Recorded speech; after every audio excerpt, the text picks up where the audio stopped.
வணக்கம். உங்கள் வகுப்பறை உங்களை அன்போடு வரவேற்கிறது. தினம் ஒரு கேள்வி பகுதியில் இன்றைக்கி நம்ம பார்க்கக்கூடிய கேள்வி என்ன அப்படின்னு பார்த்தோம்னா 2016 குரூப் 2ல் கேட்கப்பட்ட ஒரு எளிமையான கேள்வி இதுதான். a by b equal to 4/5 மற்றும் b by c equal to 15/16 எனில் c square minus a square by c square plus a square இன் மதிப்பு என்ன அப்படின்னு சொல்லி கேட்டிருக்காங்க. இந்த கேள்வியை நம்ம எப்படி சால்வ் பண்ணலாம் அப்படின்னு பார்த்தீங்கன்னா ரெண்டு விஷயம் கொடுத்துருக்காங்க. a by b equal to 4/5 அப்படின்னு கொடுத்துட்டாங்க. b by c equal to 15/16 அப்படின்னு கொடுத்துட்டு இந்த c square minus a square c square plus a square இதோட வேல்யூ என்ன அப்படின்னு கேட்குறாங்க. இப்போ இதில் பார்த்தீங்கன்னு வச்சுக்கோங்க, இரண்டுலேயுமே பொதுவாக இருக்கக்கூடிய உறுப்பு எது அப்படின்னு பார்க்குறோம். b தான். b இங்கேயும் இருக்குது இங்கேயும் இருக்குது, சரிங்களா? ஆனால் அதோட மதிப்பு ஒரே போல் இருக்கான்னு பார்க்குறோம். இந்த இடத்துல பியோட வேல்யூ 15ன்னு இருக்குது, இந்த இடத்துல பியோட வேல்யூ 5 அப்படின்னு இருக்குது, சரிங்களா? அப்படின்னு இருந்துச்சுன்னா இரண்டுலேயுமே ஒரே வேல்யூ இருந்துச்சுன்னா நமக்கு ஒன்றும் பிரச்சனையே இல்லை. நம்பரை எடுத்துகிட்டு வந்து அப்படியே இங்கே சப்ஸ்டியூட் பண்ணிட வேண்டியதுதான். ஆனால் இங்கே ஒரு வேல்யூ அங்கே ஒரு வேல்யூ இருக்குது.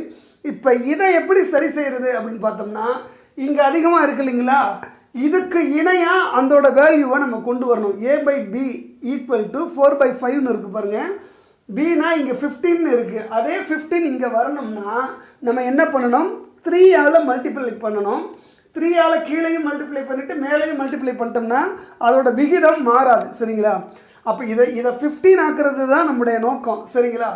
எப்படி 15 ஆக்கணும்னா 3ஆல் பெருக்குனா 15 ஆகிடும். கீழே மட்டும் பெருக்கக்கூடாது, மேலேயும் பெருக்கிட்டோம்னா அதோட வேல்யூ மாறாது, சரிங்களா? அப்போ இதை பெருக்கி 3ஆல் பெருக்கி இங்கே போட்டலாம், சரிங்களா? அப்போ a by b equal to 3ஆல் பெருக்கணும்னா 3×12 கீழே 3×5 = 15. அதே போல் இந்த இடத்துக்கு வாங்க, b by c equal to 15/16 அப்படியே போட்டலாம், சரிங்களா? 15/16 இப்படியே போட்டாச்சுங்களா? ரெண்டுலேயுமே பியோட வேல்யூ சமமாக வந்துருச்சுன்னா இப்போ இருக்கக்கூடிய எண்களை எடுத்து நம்ம சப்ஸ்டியூட் பண்ண தொடங்கிடலாம். என்ன கேட்டிருக்காங்க, c square minus a square by c square plus a square கேட்டிருக்காங்க. அதை அப்படியே போடுங்க, c square minus a square divided by c square plus a square, சரிங்களா?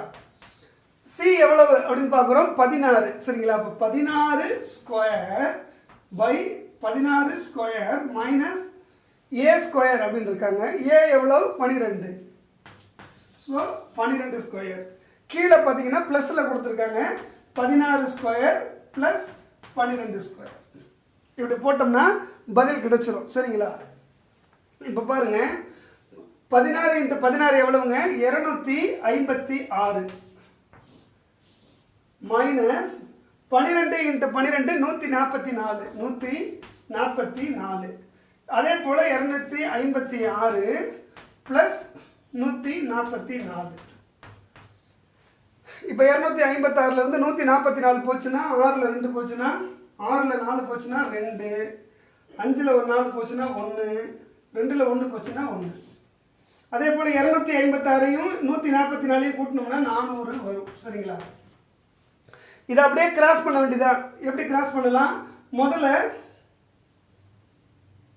4ஆம் வாய்ப்பாட்டில் அடிக்கலாம், சரிங்களா? 4ஆம் வாய்ப்பாட்டில் அடித்தோம்னா 28 வரும், சரிங்களா? 28 56 56 112, சரிங்களா? 28 வரும். அதே 4ஆல் கீழே அடித்தோம்னா 100 வரும், சரிங்களா? இப்போ இந்த இடத்துல நான் கொஞ்சம் அடிச்சிடுறேன், அந்த நம்பரை எடுத்து இங்கே நான் எழுதிக்கிறேன்.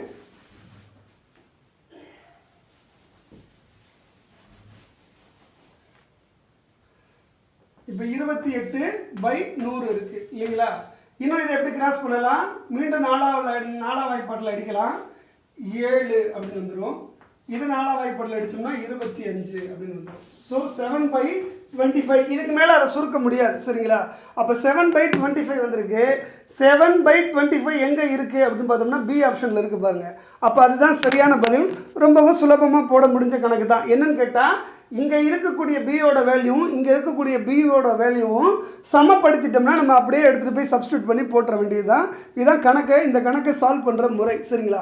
இதே மாதிரியான இன்னொரு எளிமையான கேள்வியோடு உங்களை நாளைக்கு சந்திக்கிறேன். அது வரைக்கும் நன்றி, வணக்கம்.